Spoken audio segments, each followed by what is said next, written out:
Hello and welcome to this phone call. Catch up with the Gaffer. How are you doing this afternoon? Yeah, very well, thanks, Luke. Disappointed the game's not taking place tonight. We were prepped, we were ready, we were looking forward to the game, but yeah, it's given us some time to focus on getting some other stuff done. So yeah, all well this then. Thank you. It's been a little while now since we've done one of these, and obviously over the last few weeks we've certainly hit a difficult run of form with just 3 wins in our last 13 games in all competitions. Yeah, I mean, it's every team, in most divisions, to be fair, but certainly in the National League has a blip, don't they? They have a spell where they're chasing the performances and chasing the results. But I think also we've got to sort of be mindful of the wider context in terms of when we hit these periods where we're preparing for games and they're cancelled and we've struggled to find a rhythm. But you look back at the last few games, I think Altrincham away on Boxing Day was a real highlight for us so far this season. Thought it was a fantastic performance, really positive result, and fantastic performance in many respects. Then you look at the home game against Altrincham as well, a game that we dominated and arguably could have won. But having played high-flying Altrincham twice this season, we've come out with 4 points. Then, you've got Gateshead in a similar position. We've played them twice this season. They're having the best season they've had in a long while, and yet we've taken 4 points off them. And then in the more recent games, we've sort of spluttered along a little. I thought we were decent against Southend for large periods of the game, but their intensity just overran us late on, and we couldn't match that. Obviously, Fylde a difficult game in difficult conditions, and the lads did incredibly well and came out second half and put in a good performance and a performance that showed good fighting spirit to get us the point. So that was that wasn't all doom and gloom. There were positives there, and let's respect Fylde as well, because they've certainly turned a corner. That 1-0 win they got away at Bromley this weekend. I'm not sure if it was away actually, but certainly the victory against Bromley is a marker of where they're up to now. So a point away at Fylde all of a sudden doesn't look like such a terrible result, does it? And then you look at Wealdstone this weekend when we're a long way from home and what have you, and that's the one really that we've got to accept was an under par performance, and where we dropped below the standards we've set ourselves this season. So all in all, I think a bit of perspective is required. The season to date we're 5 positions higher at the moment than we were this time last season after 29 games. We've earned 6 more points than we had at this stage last season. This stage last season we were 9 points off the playoffs. We're currently 3 points off the playoffs. We've scored 1 more goal than we had at this stage last season. We've conceded 7 less. So there's an awful lot to be positive about, and often we have to remind ourselves that just because we've set such high standards, we can't ignore the facts, the points that we've got to be positive about. I mean, as you say, there is stuff to be positive about, and certainly an improvement on where we were at this point last season. But obviously, I'm sure you don't need reminding, one of the biggest criticisms from this season has been the lack of goals, and obviously we've just managed just 2 in our last 4 games. Yeah, and again, listen, we're like every team in every division, we want to score more goals and we want to concede less. That's what the game's about. So we'll be looking to continue to work hard to do that. Like I say, we're a goal ahead of where we were at this stage last season, and we've conceded 7 less. So we're certainly ahead of where we were at this stage last season, and I would argue by the end of the season we'll be even further ahead of where we were at the end of last season. So absolutely, it's a fair criticism, and it's one that we accept, and we are working hard to put right. We've brought in Aidan George, who's clearly got to settle in. He's got to find his feet at the level, and he's got to find his feet within the team, and we've got to find ways to create more chances for him and the other strikers in the group. So listen, it's not a point that's lost on me at all. It's something that we work hard to intensify, and I'm confident that we will get better and better at it over the course of the season. And obviously you were understandably disappointed after Saturday's defeat, but now you've had a bit more time to reflect on it. Yeah, it was a tough one Saturday. I've got to be honest. I found it really hard to digest. Sunday was one of the worst Sundays I've had in a while, to be fair, because when you're winning and things are going well and performances are good, it's great. When you lose a game in that manner, in particular, it causes a lot of reflection and some level of soul searching to really dig into the key points that we can improve to get the maximum impact as quick as possible. So between me and Coops, there's been an awful lot of conversations, a lot of thinking, a lot of planning, and looking at ourselves and what we need to do better, going through the performances with a fine-tooth comb, and individuals' performances to see what we need more out of the lads. And I think as a whole, we all know we fell short. Teams, when we look back to the good performances against Altrincham in recent history, and I think in the away game they got 3 touches of the ball in our box, and in the home game they got 6 touches of the ball in our penalty area, and teams are getting 20 plus now, which clearly shows we're not as well organised and arguably not as hard working out of possession as we were back then.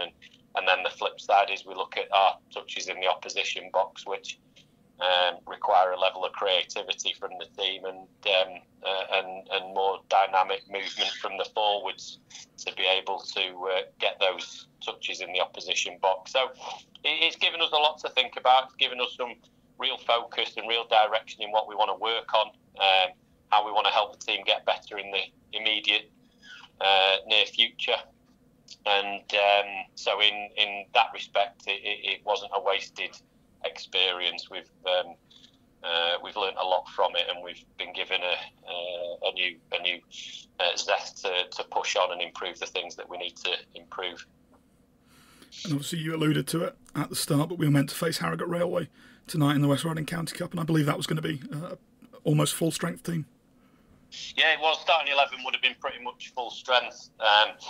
It was an opportunity, I felt, for some lads to build up the match sharpness who've maybe not had so many minutes lately, but also an opportunity for those who have had minutes and maybe underperformed against Wealdstone and in the first half at Fylde, an opportunity to put some of that right and really stake a claim for a shirt on Saturday against Aldershot. So it is a shame that game can't go ahead. It would have been a really positive opportunity for a number of lads to get some minutes under the belt and to maybe put right some wrongs in terms of recent performances.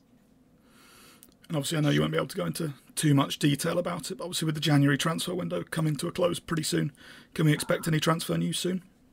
Yeah, well, listen, watch this space. I think we've got there's obvious rumours around the club and has been for a long while, and certain players there's been rumours about for months in actual fact, but no real sort of interest behind those rumours. So look, let's hold on tight and just hope for the best in the next few days. Of course, you've said for a while now that we're in the process of trying to sign a midfielder. Where are we with that? Yeah, as far as I'm aware, all done and dusted. There's certain registration processes that need to take place with the National League and the FA, but barring some dotting of I's and crossing of T's, that's all done and dusted. So fingers crossed there'll be an announcement within the next 24 hours to let people know who's coming in. And what can the fans expect from the new player?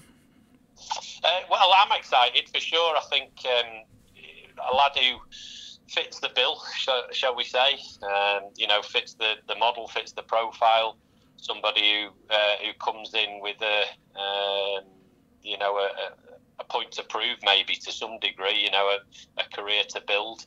But somebody who we know has great quality, good energy, for getting around the pitch, combative nature out of possession, and a little bit of quality on the ball as well, ability to find a pass and progress the team up the pitch. So adds to what we've already got in that central midfield area, and maybe just gives us something slightly different to the other central midfielders we've got available to us.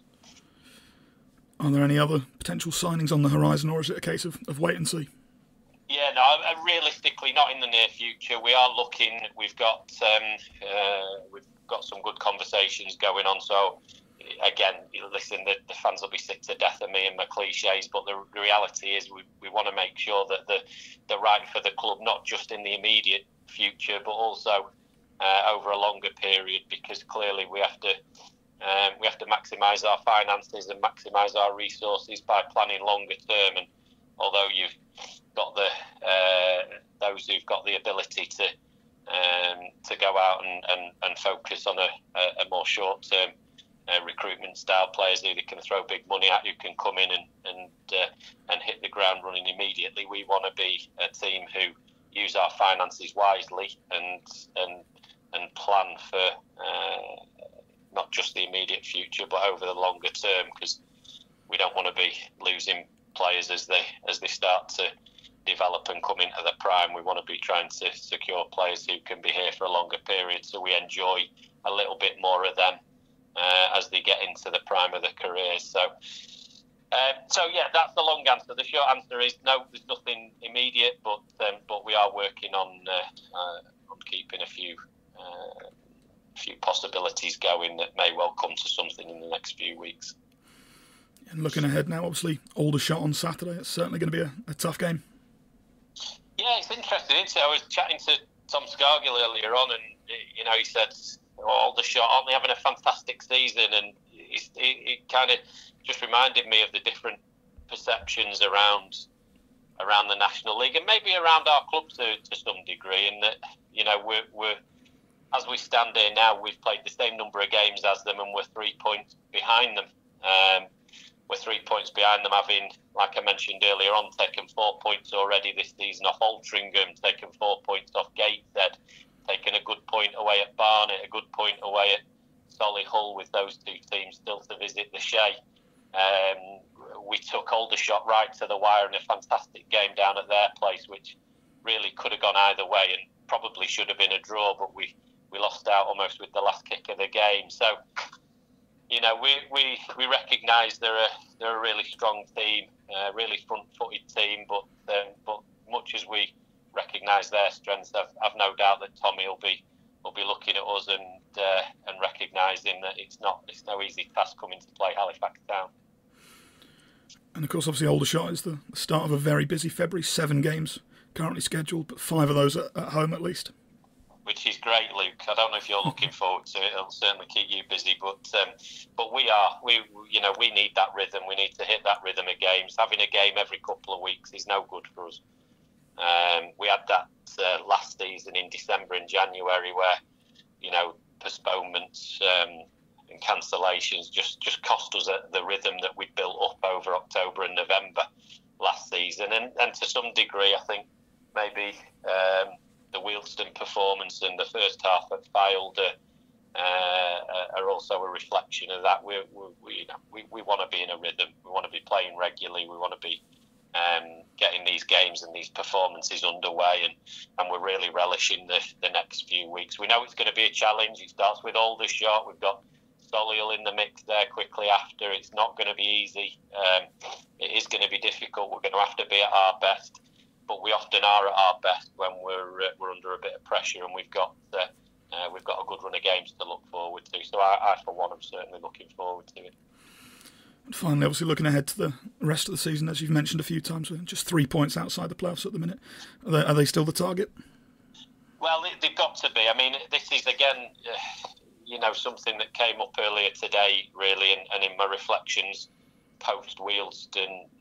Maybe I've been at fault to some degree for going against my usual thought processes and looking too far into the future and planning ahead, targeting playoffs. What we've got to do is get back to looking at the upcoming opposition and just focusing our energies on trying to make sure we get 3 points in the next game, and really bring it back to focusing on what we've got to do in the here and now to prepare and put ourselves in with a chance of winning the game on Saturday. So, of course, the overriding objective is for us to put ourselves in with a chance of not just playoffs, but getting up to League Two. That's where we want to be. That's what we're here for. That's what we all come to work for every day, is to try and put this club back where it should be.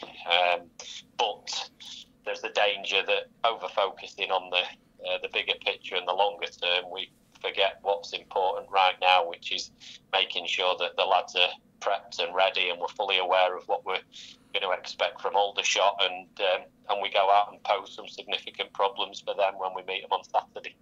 Thank you for your time, Gaffer. I've enjoyed it. Thank you, Luke.